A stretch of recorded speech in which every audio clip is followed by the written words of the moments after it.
La palabra de Dios en 1 Timoteo, capítulo 4, versículos 7 y 8 declara: pero nada tengas que ver con las fábulas profanas propias de viejas, más bien disciplínate a ti mismo para la piedad, porque el ejercicio físico aprovecha poco. Pero la piedad es provechosa para todo, pues tiene promesa para la vida presente y también para la futura. Vamos a tener un momento de oración. Oh Padre, en esta ocasión buscamos tu rostro, pues necesitamos el poder y la gracia de tu Espíritu y la unción que vienes de Él, para que tu siervo pueda proclamar con amor y como debe tu palabra. Te suplicamos que ésta nos dirija, que podamos nosotros entender aquellos principios que deben gobernar todo aspecto de nuestra vida.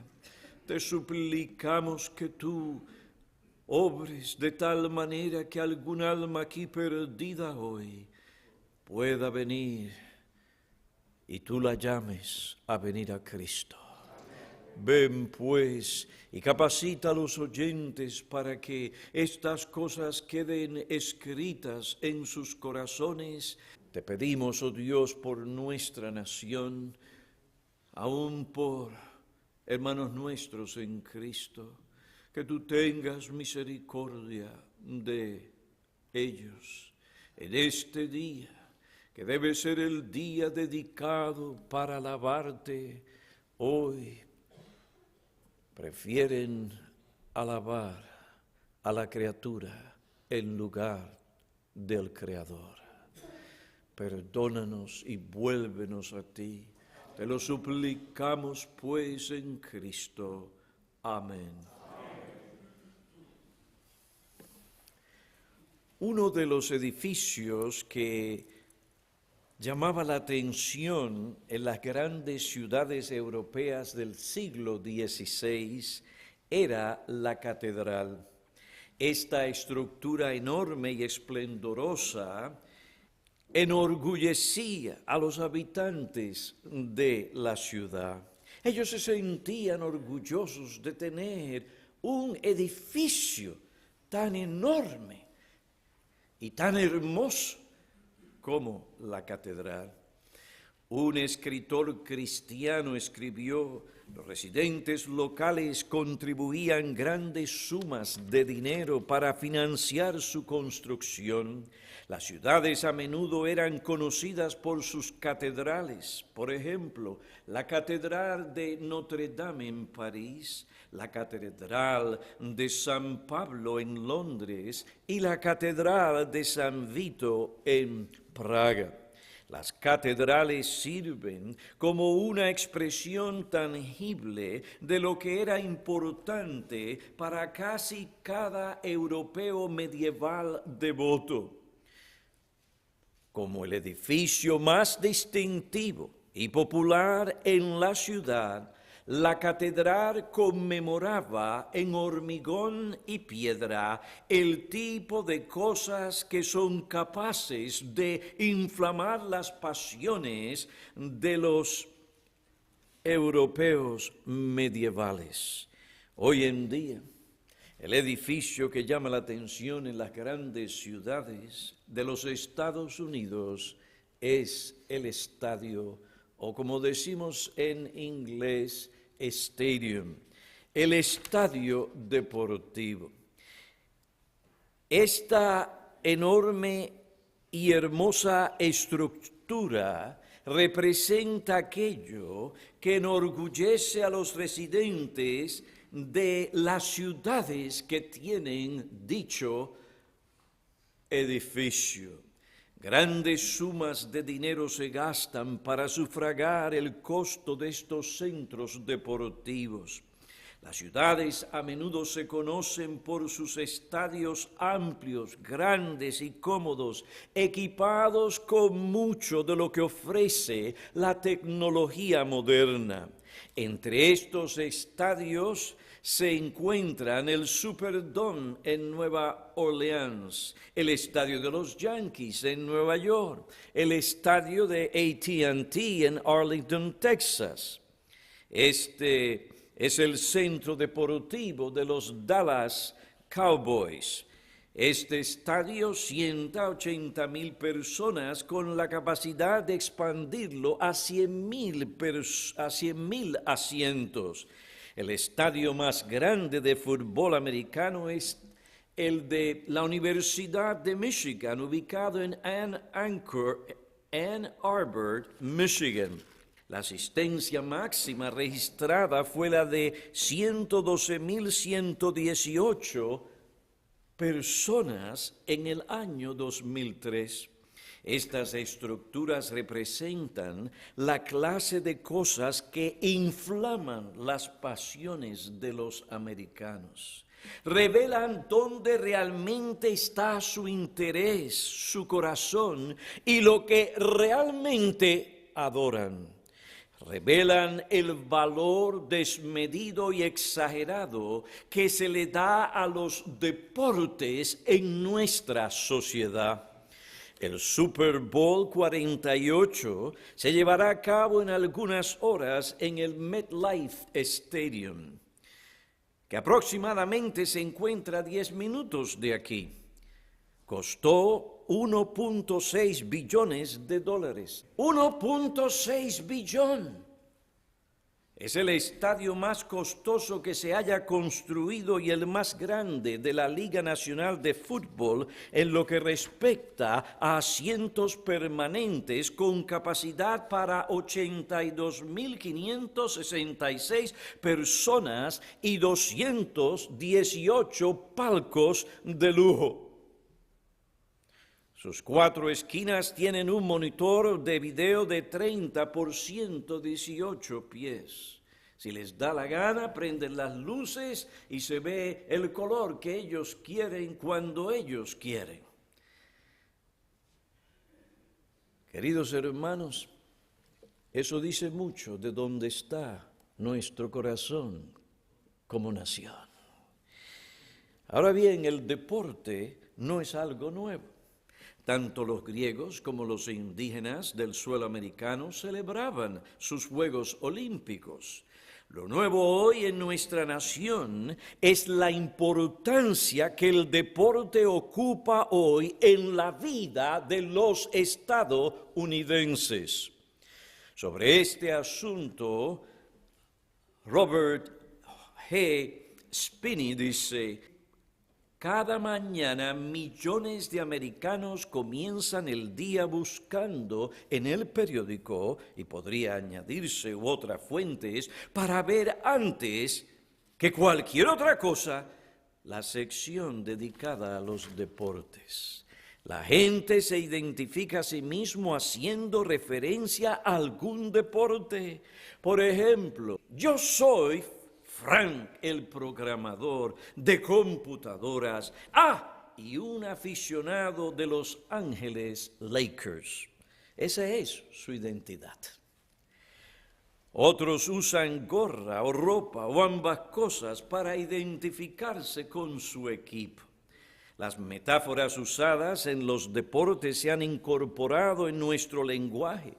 Jueces conservadores apoyan la ley 3 strikes and you're out. 3 strikes y tú estás fuera.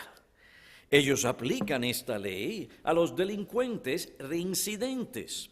Por otra parte, la lectura y matemática de los niños está disminuyendo en nuestra nación. Sin embargo, el tiempo que pasan en los diferentes deportes organizados para los adolescentes aumenta. Una estadística muestra que los que asisten a las escuelas superiores de los Estados Unidos pasan por lo menos 13 horas por semana en juegos atléticos y menos de 5 horas en sus tareas escolares. La incidencia de las ligas menores afectan la vida del hogar, requieren mucho tiempo.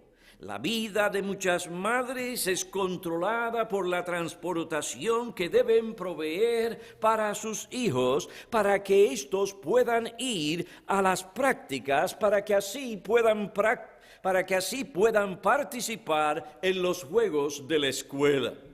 Los entrenadores deportivos juegan un papel muy importante en la vida de los niños y de los estudiantes. Estos se han convertido en el ejemplo modelo que los estudiantes deben imitar y en personas dignas de su confianza. En una encuesta que se hizo, el público, según esta encuesta, confiaba más en los entrenadores que en los sacerdotes y los ministros. Otra forma de medir el valor que se le da a los deportes en nuestra nación es en los salarios de los atletas profesionales. En el 2006, el salario promedio de un jugador de béisbol era de 2.5 millones por año, mientras que el salario promedio de un policía al año, en ese mismo año, era $50,000. Ahora, ¿qué es más importante? ¿Un individuo que venga con un palito a darle a la bola? ¿O un policía que está protegiendo tu vida, tus intereses y tu propiedad? ¿Ven el punto?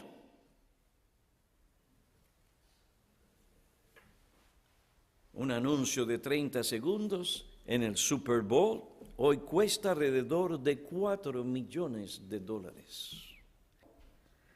Spinney dice que en el año 1990 los líderes de una ciudad en California prometieron $100 millones para traer al equipo que antes jugaba en una ciudad allí en California para que volvieran.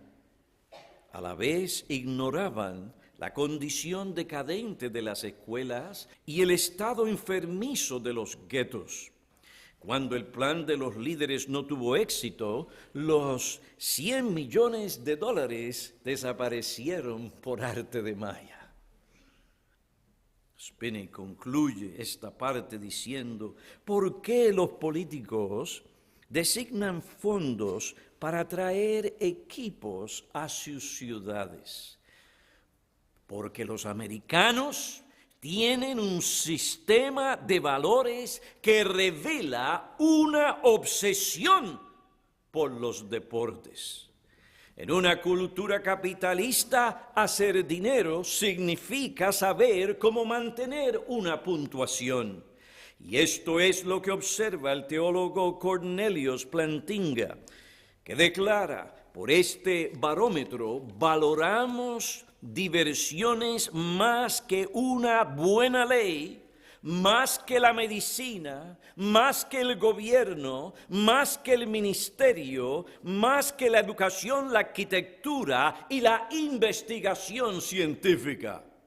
Un día como hoy tan solemne, especial e importante como lo es el Día del Señor, en vez de observarlo, miles de personas lo profanan. Prefieren reunirse en un estadio para adorar a la criatura en lugar del Creador. Ilustro esta declaración por medio de esta cita. Y esta cita es una paráfrasis. Alguien que lamentaba la condición de nuestra nación escribió, la proclamación, Dios bendiga a los Estados Unidos, resuena en toda la tierra. Pero, ¿bendecirá Dios a los Estados Unidos? La Escritura es muy clara en cuanto a la recepción de las bendiciones celestiales.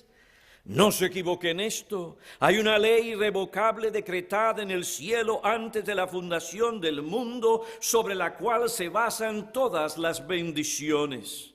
Cuando recibimos una bendición de Dios, yo añado, generalmente es porque se obedece a aquella ley sobre la cual se basa. Las bendiciones del cielo no vendrán a menos que seamos obedientes a las leyes y mandamientos de Dios. Entonces, ¿dónde deja eso América respecto al mandamiento de Dios que debemos santificar el día de reposo? Dios dijo, acuérdate del día de reposo para santificarlo. 6 días trabajarás y harás toda tu obra, mas el séptimo día es día de reposo. Mas el séptimo día es de reposo para Jehová tu Dios. No harás en él obra alguna. Éxodo capítulo 20, versículos 8 al 10. Observa nuestra nación este mandamiento. Anteriormente, en el siglo XVIII, se establecieron leyes para honrar y respetar este mandamiento en nuestra nación. Los establecimientos públicos, comercios, tiendas, estaban cerrados el domingo. La gente respetaba el día del Señor. Esta observancia era una característica distintiva de los Estados Unidos. Pero con el tiempo, la oposición, la codicia, el deseo por las cosas de este mundo y el entretenimiento, estas cosas sustituyeron el deseo de honrar y santificar al Señor en su día. A mediados del siglo XX, la Suprema Corte, o usted puede decir Corte Suprema, de los Estados Unidos, abolió la ley sobre el domingo. ¿Y cuál es el resultado? América cambió. ¿Y qué cambio ha dado? Y nosotros hoy estamos cosechando los frutos funestos de ese cambio. Esto se refleja en cada aspecto de nuestra vida, en nuestra sociedad. América cambió. América pasó de ser una cultura basada, o por lo menos influida por la religión, a una cultura comercial y consumidora. Otro jugador importante en la causa de la disminución de la observancia del Día del Señor es el mundo de los deportes. La primera señal de la desintegración del Día del Señor comenzó a verse en la década de los 50. En ese tiempo, el 90% de los hogares ya tenían televisor. Y 40% de estos estaban sintonizados con el fútbol el domingo. Hoy domingo, la adoración para muchos se ha convertido en algo secundario al fútbol americano y otros eventos deportivos a los que asisten, que también se televisan al nivel nacional los domingos. Para colmo de males, el último de todo evento deportivo de América del año es el Super Bowl. Este se celebra el domingo. Se burlan así de Dios al referirse a su santo día como el domingo del Super Bowl. A tal extremo que hay cristianos que hasta felicitan a otros por este asunto y lo ven como un holiday, un día festivo. O que tengas un buen domingo de Super Bowl. El domingo no es de Super Bowl. El domingo es el día del Señor. Pero observen cómo la cultura ha penetrado a tal extremo que los mismos cristianos, en su ignorancia y falta de entendimiento, se saludan unos a otros en lo que respecta a la celebración del Super Bowl, cuando deben estar llorando delante de Dios por cómo ese día se profana en nuestra nación. Y aún pedimos, como este hombre dijo, que Dios bendiga a América. Que el Señor El Señor del día de reposo dé su bendición a una nación como esta. ¿Qué nos enseña la palabra de Dios? Isaías 58, versículo 13 y 14 declara: si por causa del día de reposo apartas tu pie para no hacer lo que te plazca en mi día santo, y llamas al día de reposo delicia, al día santo del Señor honorable, y lo honras, no siguiendo tus caminos, ni buscando tu placer como hoy muchos harán en Secaucus o en el Meadowlands, no siguiendo tus caminos, ni buscando tu placer, ni hablando de tus propios asuntos, entonces te deleitarás en el Señor.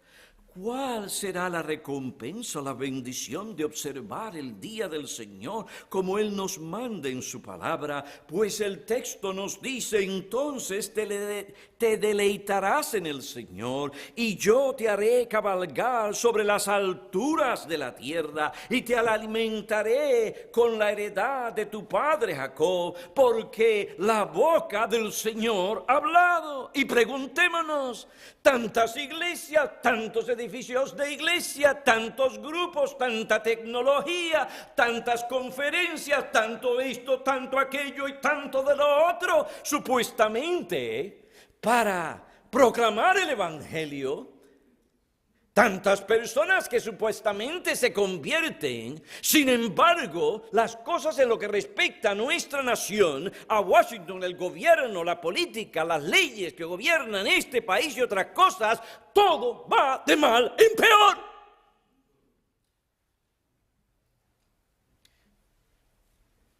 Queridos hermanos, una cosa tiene que ver con la otra.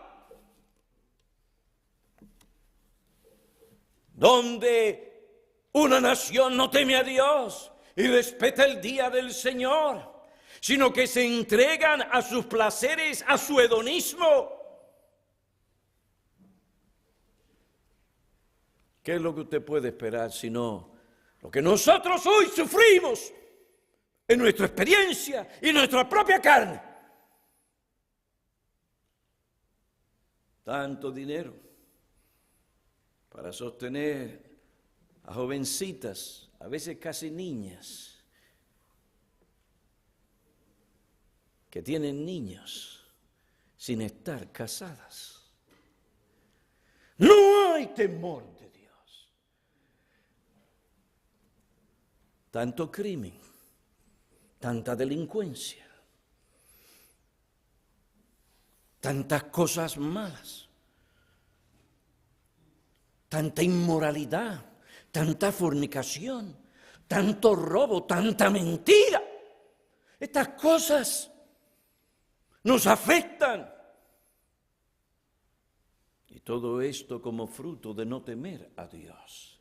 Y no se cultiva el temor a Dios. ¿Por qué? Porque el día del Señor es difamado, no se proclama la palabra de Dios y se permite que aquello que se enseña en los cultos, en la adoración, sea lo que gobierne todo aspecto de nuestra vida, aún los deportes. Pastor, pero la declaración que usted acaba de darnos es del Antiguo Testamento. Y por consiguiente, algunos tienen esa clase de principios hermenéuticos. No se aplica a nosotros, nos dice. Pues, oye bien, en principio se aplica a nosotros. Se aplica porque es un mandato moral de Dios. Es parte del decálogo. Se aplica por lo que el Señor Jesucristo declaró en Marcos capítulo 2, versículos 27 y 28. Y ya que Él es el Señor del día de reposo, Jesús tiene toda autoridad para señalar cuál es el día que debemos observar y para cambiar ese día. Y Él lo cambió por medio de ciertos actos en los cuales Él mismo participó, como lo es el haber resucitado en el primer día de la semana, no el sábado, el primer día de la semana. Entre estos actos o acontecimientos especiales o extraordinarios también se encuentra la manifestación del Señor a sus discípulos el primer día de la semana y en el derramamiento de su Espíritu en el día de Pentecostés. Su resurrección nos habla de un nuevo orden, de una nueva creación. Recordemos que los actos de Cristo relacionados con la salvación de su pueblo y la adoración a Dios revelan su mente y su voluntad. Todos estos acontecimientos muestran que hubo un cambio de día. No hubo un cambio en la ley moral. Esta exige que un día en 7 sea santificado al Señor. Ahora el día no lo establece el hombre, sino Dios. Y estos actos del Señor indicaban que ahora el día del Señor, el domingo, era un día especial en el cual la iglesia se reuniría para celebrar ¿qué? Esa nueva creación. Esa nueva creación, celebrar la resurrección del Señor Jesucristo que nos habla de una nueva creación. Ahora bien, los apóstoles reconocieron este cambio y por esto ellos se reunieron el primer día de la semana. ¿Para qué? Para adorar al Señor. Dice el apóstol Juan, estaba yo en el Espíritu en el día del Señor. Observen, Él no dijo mediodía, Él dijo en el día del Señor. Es decir, Él entendía que había que dedicar el día, es decir, concentrarse en disciplinas espirituales y actividades espirituales donde el pueblo pudiera entregarse o se concentrara en la adoración al Señor. Estaba yo en el Espíritu en el día del Señor. Este no es un día para uno entregarse al juego. Este no es el día para uno entregarse a todos estos asuntos que tienen que ver con nuestros trabajos legítimos. Durante la semana estamos en el espíritu ¿de qué? Del trabajo. 6 días trabajarás. Eso no implica que nosotros no vamos a buscar al Señor cada día. Tenemos que buscarle cada día, adorarle cada día. Pero Él ha designado un día especial para que el pueblo de Dios se reúna y esté en esa misma actitud que observó Juan el apóstol. Estaba yo en el día del Señor. Estaba yo en el Espíritu en el día del Señor. El ejemplo apostólico se convirtió en el patrón que la iglesia siguió. Y eso es lo que vemos en Hechos capítulo 20, versículo 7. Por la tarde, que después se convirtió en noche, estaba allí reunido con los cristianos, quien Pablo predicando la palabra del Señor. 1 Corintios capítulo 16, versículo 1 y 2 y Apocalipsis 1, 10. Y así se entendió por aquellos que inmediatamente siguieron a los apóstoles. En este día podemos hacer obras de misericordia y de benevolencia. Estas obras son consecuentes con la observancia de este gran día. Es un día de gozo en el Señor, pero el trabajo y todo aquello que nos impida observarlo, que nos quite de esa concentración y de ese espíritu en que debemos estar, son cosas en las que nosotros no debemos estar involucrados. El deporte como el fútbol en el día del Señor no honra al Señor, y menos como aquí lo celebran. Tal cosa profana el día del Señor. Yo sé que yo no voy a ser muy popular, pero ya yo no soy muy popular en diferentes círculos, pero Dios no me llamó a ser popular, Dios me llamó a predicar su palabra. El deporte como el fútbol, en el día del Señor, no honra al Señor, profana ese día. Esto es lo que lamentablemente ha de suceder esta tarde en el Meadowlands. ¿Y por qué? ¿Por qué toman este día para este deporte? ¿Por qué no juegan el sábado? ¿Por qué no juegan el lunes? ¿Por qué no lo hacen otro día? Lo hacen este día y no en otro día, porque no temen a Dios. Es la expresión de su rebelión contra Dios. Él no gobernará sobre mi corazón ni mi vida. Romanos capítulo 1 nos dice, Romanos capítulo 1,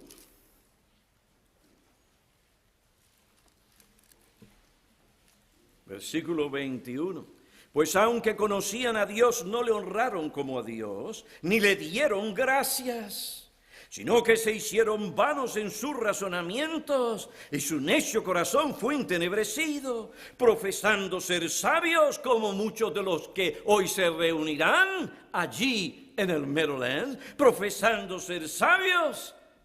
Por aquellos que Pablo describió de sus días, Pablo dice, su necio, Pablo dice, se volvieron necios.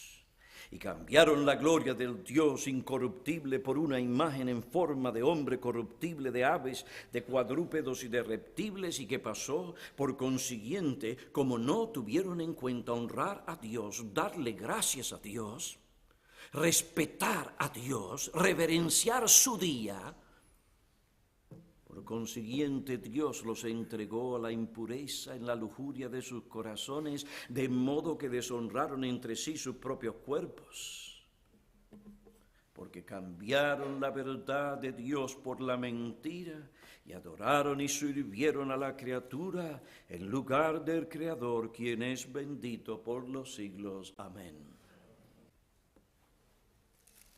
¿Qué es lo que describe a muchos de nuestros compatriotas en el día de hoy?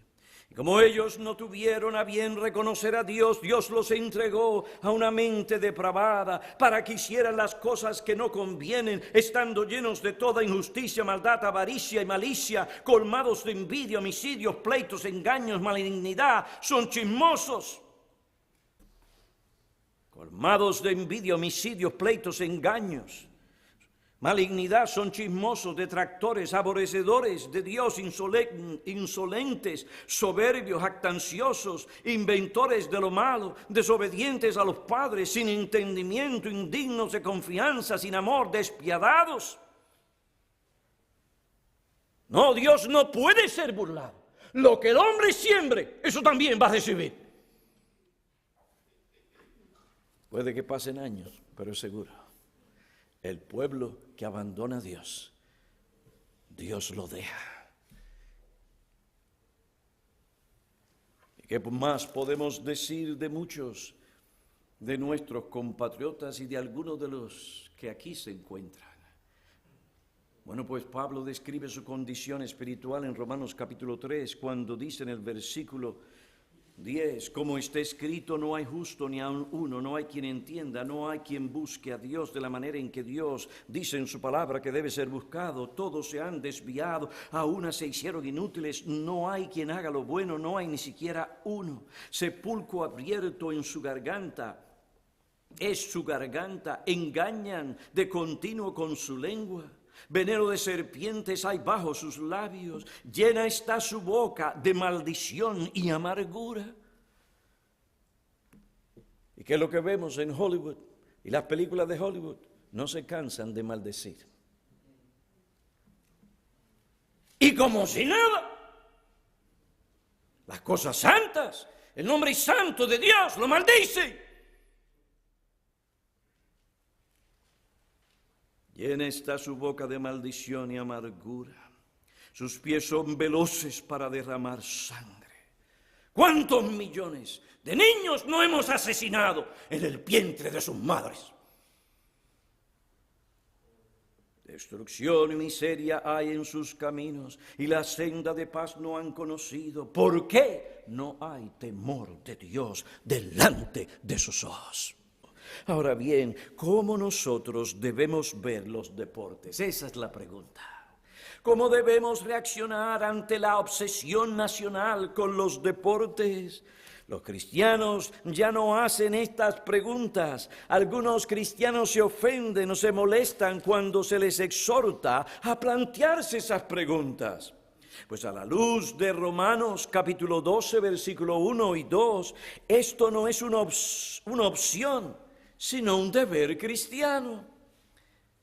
En estos versículos Pablo nos manda a que no nos dejemos moldear por este mundo.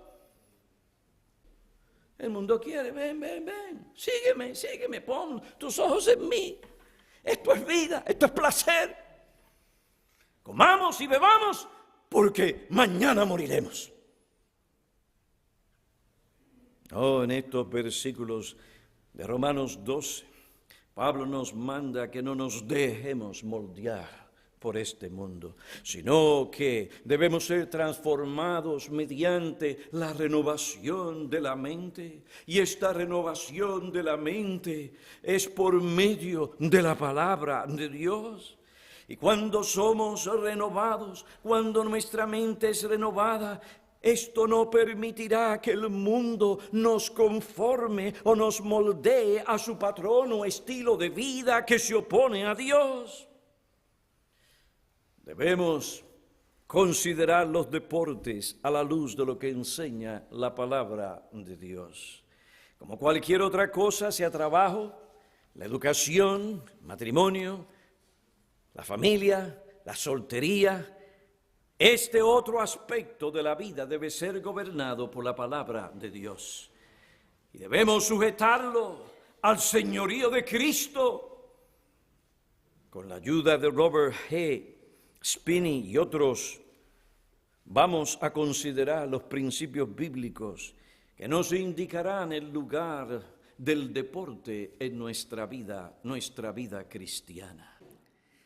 Antes de considerar estos principios, quiero definir esta actividad. Generalmente se ve el deporte como un juego o actividad reglamentada, normalmente de carácter competitivo, o tiene propiedades recreativas que lo diferencian del mero entretenimiento.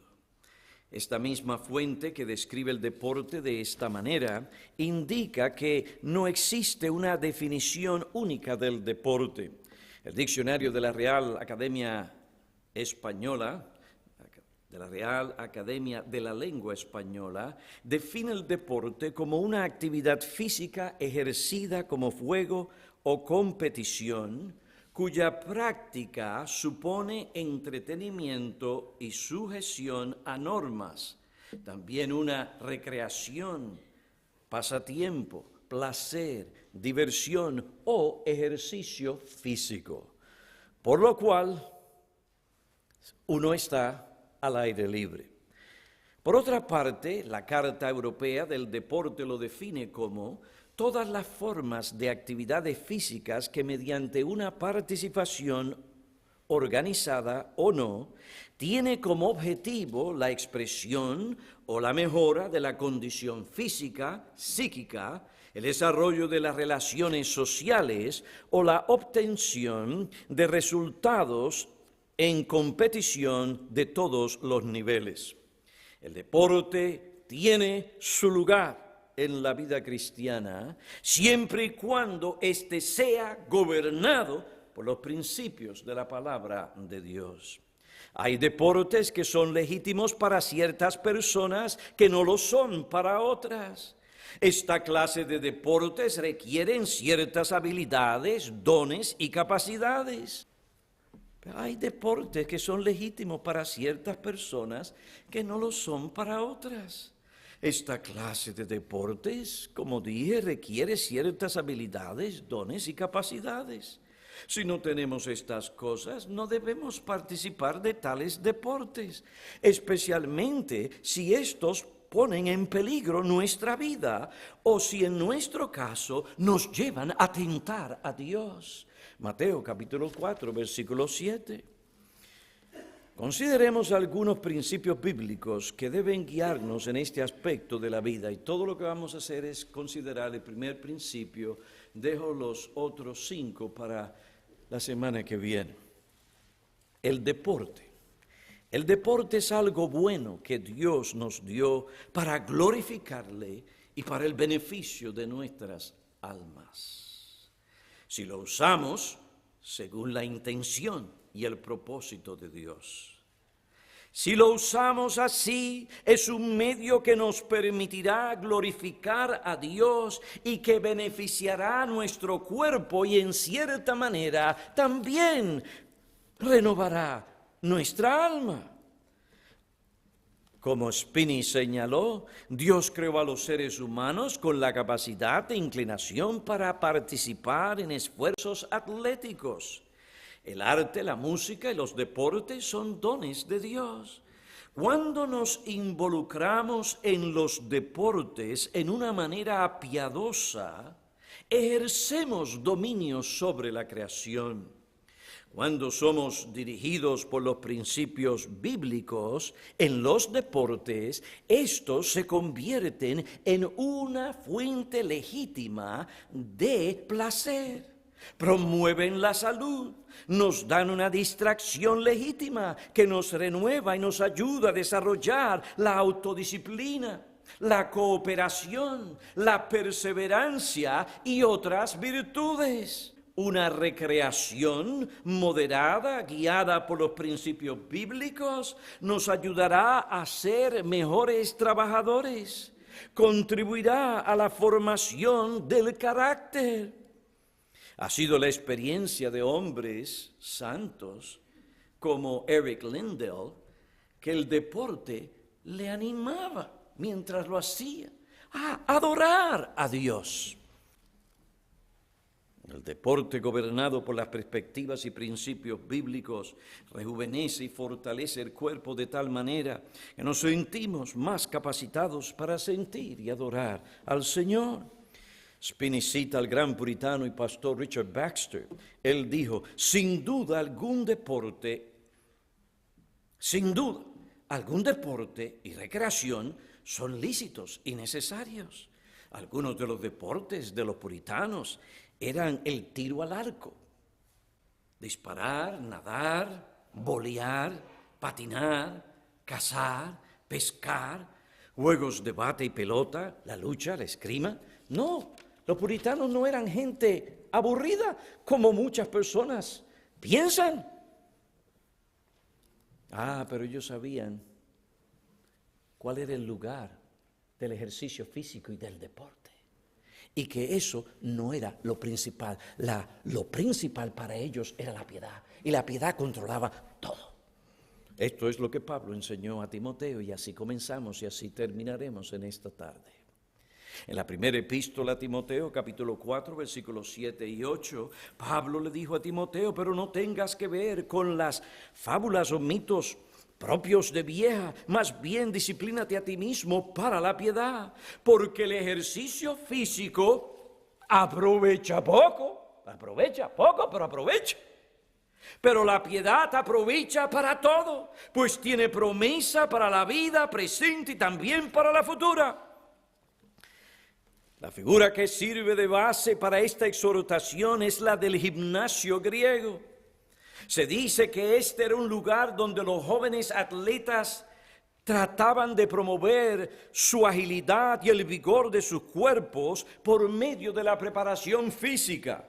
Pablo le dice a Timoteo que haga gimnasia, pero la naturaleza de este ejercicio que se le exhorta, según el contexto inmediato, es de carácter espiritual. Timoteo debe ejercitarse sobre todo para la piedad. La piedad es una actitud, una relación y respuesta correctas hacia Dios. Es la preocupación del corazón por tener una perspectiva correcta sobre el carácter de Dios y una relación correcta con Él. Relación que conduce a un comportamiento correcto que honra y agrada a Dios, que es conforme a la voluntad de Dios y por consiguiente le honra. Es un respeto por lo que Dios es y por lo que Él ha revelado. Un comentarista tenía razón cuando dijo: la piedad es el alma y el corazón del carácter del cristiano. La piedad es el alma y el corazón del carácter cristiano y el propósito de la vida cristiana. Timoteo, como todo cristiano, especialmente él por su oficio, debe esforzarse por una completa dedicación personal a Dios en Cristo. A esta declaración, William Hendrickson añade: no es sorprendente que el apóstol, con la figura del gimnasio, establezca una comparación entre el valor del ejercicio físico y el ejercicio para la vida piadosa. Afirma que lo primero es de algún provecho. Es útil para algo el ejercicio físico, es útil para algo. Sin embargo, lo segundo es beneficioso en todo sentido.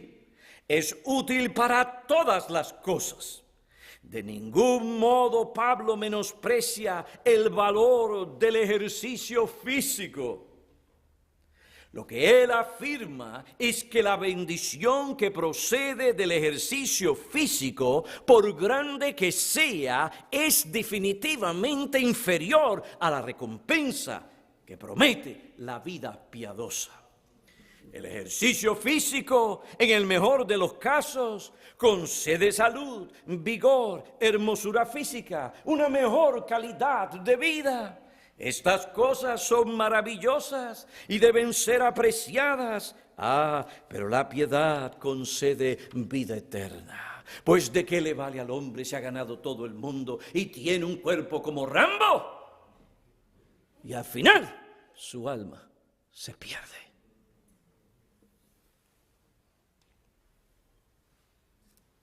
La esfera en que el ejercicio físico es de provecho es mucho más restringida que aquella en que la vida piadosa otorga su recompensa. Lo primero tiene que ver con el presente y aquí. Lo segundo con el presente y aquí, pero también un alcance mucho mayor, ya que tiene promesa de vida tanto para el presente como para el futuro. La esencia y contenido de la promesa de la piedad es vida, es comunión con Dios en Cristo, el amor de Dios derramado en el corazón, la paz que sobrepasa todo entendimiento. Fin de la cita. Esta perspectiva es la que debe gobernar el deporte. La piedad es más provechosa y más importante que el ejercicio físico. Ay, papi, la liga hoy quiere que yo vaya a jugar, papi, y yo soy el pitcher. El joven tiene razón, él es el pitcher. Hijo mío, tú serás el pitcher, pero recuerda quién te dio la capacidad para ser ese pitcher, para tirar esa bola. ¿Sabes qué? Tu respiración, tu cuerpo y todo depende de Él. Él no solamente te creó, te dio vida, te la sostiene. ¿Y qué Él ha dicho, hijo mío? Que el día del Señor no es el día de béisbol, es el día del Señor. Y qué gran oportunidad tienes tú ahora. Y nosotros también como familia, para que en una forma respetuosa podamos decir: lo sentimos. Jueguen Si van a jugar, no es que los animamos a jugar, pero nosotros no podemos. Tenemos algo más importante, porque el ejercicio físico, y el deporte tiene bastante de eso, es provechoso en algo, pero en relación a la piedad, eso es lo más importante. Oh, querido hijo, qué gran oportunidad el Señor nos da para ejercer dominio sobre nuestras almas, para reconocerle a Él como lo hizo Eric Liddell y honrarle en esta generación. Hijo mío, hay un precio que pagar, pero déjame decir algo, la piedad es más provechosa. El Señor dice, yo honro a aquellos que me honran. El deporte es una actividad que incluye más cosas que el ejercicio físico. Pero el punto que quiero hacer es que el ejercicio físico es beneficioso. La Biblia no condena el ejercicio físico, por tanto no condena el deporte legítimo que incluye ejercicio físico. Por otro lado, no debemos permitir que se convierta en una obsesión o la razón o propósito principal de nuestra vida. El propósito principal de nuestra vida es glorificar a Dios. 1 Corintios 10:31. Si comemos o bebemos o hacemos cualquier otra cosa, tenemos que hacerlo para la gloria de Dios. Y aquello de mayor valor es la piedad. Por lo tanto, hay cosas o deportes que a pesar de ser legítimos para algunos, nosotros no podemos involucrarnos en ellos cuando se convierten en obstáculos para que nosotros avancemos en piedad. Ahora bien, debemos considerar los deportes a la luz de la enseñanza de la palabra de Dios. Y el principio que estudiamos después de definir esta actividad física es que el deporte es algo bueno que Dios nos dio para glorificarle y para beneficiar nuestro ser redimido. Esto es, si lo usamos según la intención y el propósito de Dios. Por otra parte, debemos dar gracias a Dios por abrir nuestros ojos para entender y recibir estas enseñanzas. Nosotros no somos mejores que nadie. Es por la gracia de Dios que Él ha abierto nuestros ojos para recibir lo que no es agradable aún para algunos cristianos. Si Dios no hubiera obrado en nosotros, todavía estuviéramos haciendo lo que muchos de ellos hoy hacen. Violan el día del Señor. Debemos dar gracias a Dios por abrir nuestros ojos y pedirle, Señor, ayúdame, que en mi casa, yo y mi familia, sirvamos al Señor. Especialmente en esta generación. Debemos orar por nuestros hermanos que no tienen esta luz. Algunos piensan que jugar hoy fútbol es su llamado. Debemos nosotros orar por ellos para que Dios tenga misericordia y les dé luz. Debemos orar por nuestra nación. Nación que se entrega a su placer y viola este día santo, porque han convertido el placer y el entretenimiento su Dios, y por esto somos una nación idólatra. En vez de usar este día según la voluntad de Dios y dejar los deportes para otro día, no lo hacen, se rebelan contra Dios. ¿Qué será de nuestros hijos? ¿Qué será de nuestros nietos? ¿Qué será de nuestros amigos y familiares en días venideros? En una nación apóstata que ha abandonado la verdad para entregarse a buscar agua donde no hay agua espiritual, donde no hay vida. Algunos dirán, pastor, pero eso quiere decir que usted promueve. Yo no sabía, pastor, que a usted le gustaba el fútbol americano. Oye bien, el fútbol, cuando se juega como antes se jugaba, es muy beneficioso.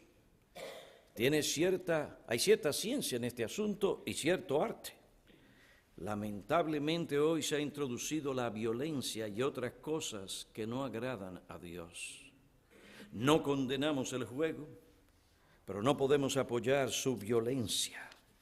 Esta semana le preguntaron a un jugador profesional que hace muchos años jugaba este juego y llegó a participar del Super Bowl y ganó. Y le preguntaron, ¿dejarías tú hoy que tu hijo jugara en el fútbol? Inmediatamente el hombre respondió, no.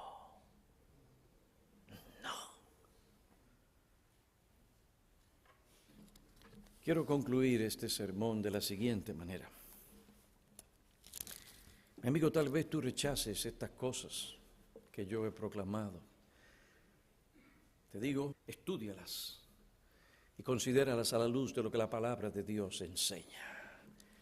Y también de lo que nosotros vemos hoy en la historia de esta nación, qué bajo ha sido, qué baja ha sido nuestra caída y lo que nos espera si no nos arrepentimos. Pero mi amigo, mi oración para ti es la siguiente, que tú un día puedas decir, como Pablo dijo, luego de haber sido objeto de la gracia salvadora de Cristo, salvándolo de su pecado, Pablo dijo lo siguiente, pero todo lo que para mí era ganancia, lo he estimado como pérdida por amor de Cristo, y aún más, yo estimo como pérdida todas las cosas en vista del incomparable valor de conocer a Cristo Jesús, mi Señor, por quien lo he perdido todo y lo considero como basura a fin de ganar a Cristo y ser hallado en Él, no teniendo mi propia justicia derivada de la ley, la que viene según los hombres que creen que van a ser perdonados y aceptados por Dios por sus obras. No, Pablo dijo, ganar a Cristo y ser hallado en Él, no teniendo mi propia justicia derivada de la ley, sino la que es por la fe en Cristo, la justicia que procede de Dios sobre la base de la fe. Conocerle a Él en el poder de su resurrección y la participación en sus padecimientos, llegando a ser como Él en su muerte, a fin de llegar a la resurrección de los muertos. Por tanto, habiendo sido justificados por la fe en Cristo, tenemos paz para con Dios por medio de nuestro Señor Jesucristo. Mi amigo, mira a Cristo. No dependas de ninguna otra obra. Por más que te esfuerces, quedará corta. Si pudiéramos ser salvos por la obediencia a la ley y las obras, Dios no hubiera mandado a su Hijo. Él tomó el lugar de pecadores para recibir la ira de Dios. Los deportes y muchas otras cosas son nada. En relación a ganar a Cristo, todo eso es basura. Pero Cristo es el tesoro. Con Él tenemos vida, tenemos el perdón, tenemos comunión con Dios, acceso a la presencia de Dios por medio de Él en oración. Y la paz que sobrepasa todo entendimiento y la guía de su Espíritu y de su palabra. Oh, mi amigo, qué tesoro incomparable tenemos en Cristo. Confía en Él, cree en Él, descansa en Él y serás salvo.